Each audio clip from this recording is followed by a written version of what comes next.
Hi everyone, thank you so much for joining this tutorial. Today we're going to be making our winter foliage everlasting wreath. If you've already placed your order, thank you so much. We can't wait to see what you create. But just to make sure you've got the best possible results, I'm going to be quickly talking you through how to design your wreath from start to finish.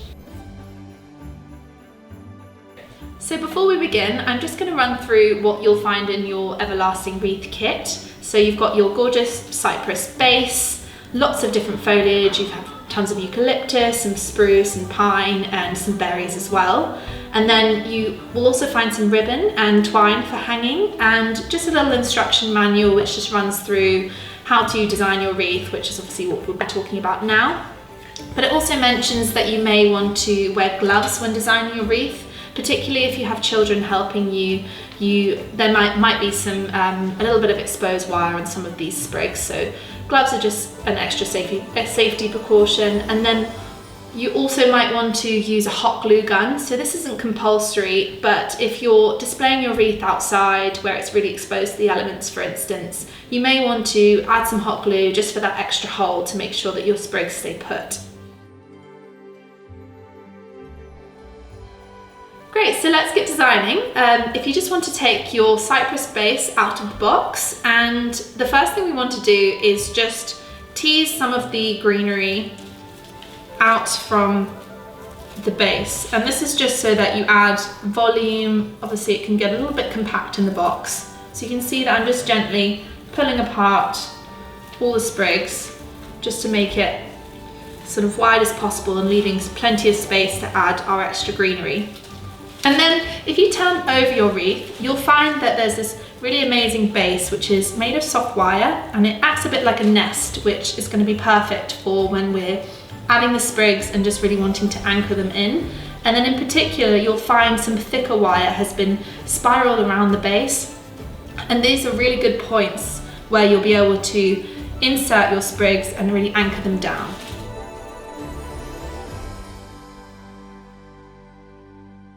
So now that our cypress base is ready, we're going to be adding our greenery.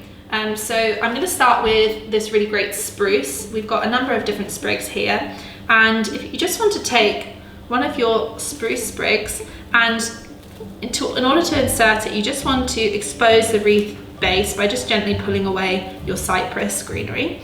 And once you've exposed the base, you'll notice that you've got this sort of thicker wire wrapped around the base, and this is where we want to pay attention to when we're inserting the stem of the sprig. So just insert it like that, and then just move your cypress over the spruce just to hide the stem, and then it's just really naturally been added into the wreath, and it almost gets lost in there, which is just kind of what you want. You want it to look very natural and just add that little bit of extra interest. You want to follow the direction that the wreath is already in, so to create that circular effect, you just want to follow the pattern that's already been created and then just complementing it with this spruce.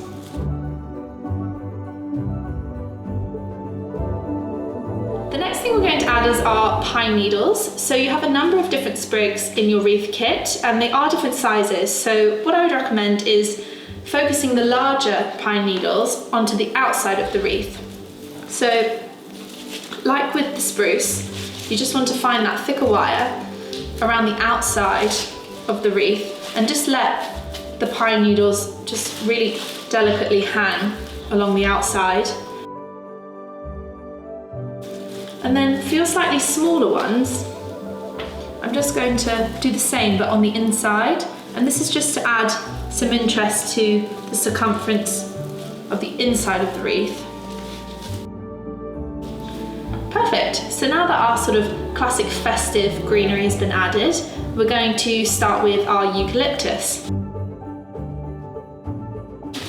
I'm going to start with the silver dollar. It's a really beautiful kind of muted colour here, and you'll find lots of different sprigs in your kit of different sizes, and a bit like with the pine needles, focus the larger sprigs on the outside of the wreath, and then the smaller ones more along the top and on the inside.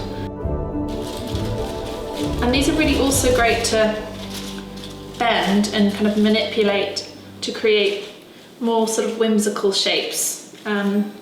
You can see how I'm just bending each one, so they're falling in different directions, which adds a lot of sort of additional interest to the design. You can see how it's shaping up now, how they're kind of just all poking out really naturally. So I'm just going to add the remainder of our eucalyptus. So we've also got some seeded eucalyptus here, slightly different shape, a willow eucalyptus, and also a spiraled blue gum eucalyptus. And even though they're really different, you do want to add them in a relatively similar way, which is just allowing them to fall naturally in amongst the remainder of the greenery and creating a sort of wild look which just fills out all of the wreath.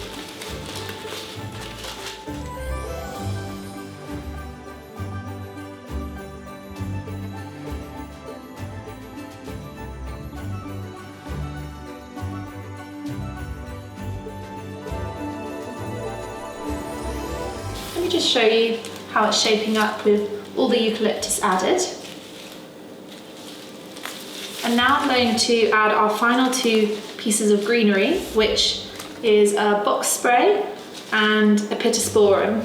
So these just add a slightly lighter green in amongst the more muted tones, which just creates a nice little contrast. And with these leaves, I think it's best to actually bend them so that the front of the leaves are on show, because they've got this beautiful detailing on the pittosporum leaves that when you bend them forwards, they really show themselves on the leaf versus sort of seeing underneath. Now that we've got the bulk of our greenery added, I'm just going to show you my design, but I'm sure yours looks totally different, and that's the beauty of the winter foliage wreath, is that no one wreath will look like the other. So, sort of star of the show of this design is our eucalyptus berries. They are so beautiful. They have a gorgeous sort of frosted look to them, and they're going to add some real interest to this design. What we want to do is just, like with the greenery, make sure that the stem is hooked into the wreath base under the wire. I've actually just found that we've got one more piece of greenery to add, which is our lamb's ear. They were just in the basket, so I'm just going to dot, we've got 2 sprigs of these, dot them in separate places, and they just add a little bit more of that sort of silvery tone to your design.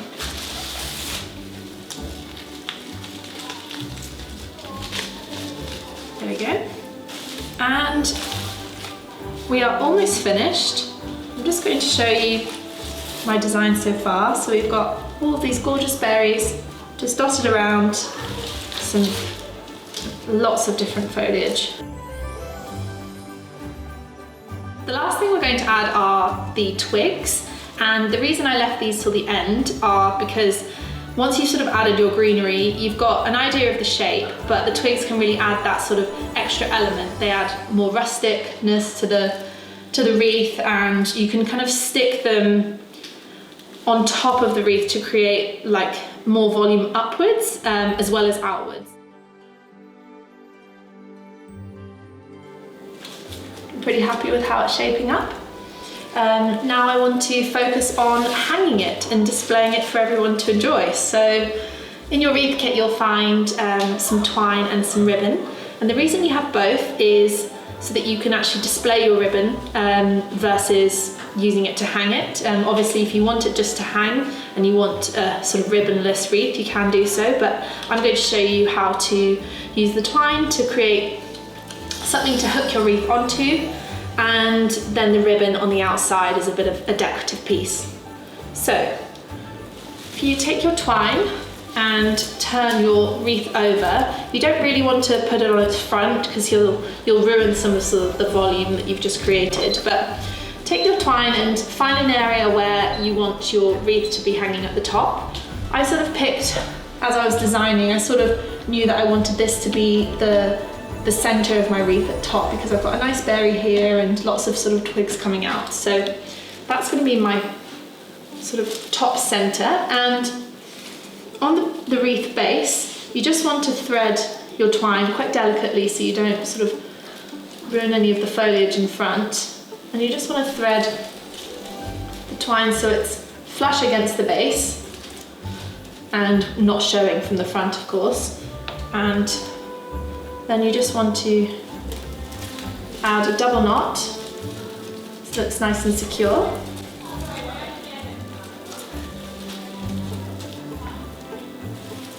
There we go. And now that you've got that attached to your wreath base, you can then use the twine to attach it to your door knocker if you're displaying your wreath on the door, or if you've got a wreath hanger for inside, you can just tie it. It's really nice and secure and will hold the weight of your wreath. And yeah, super versatile.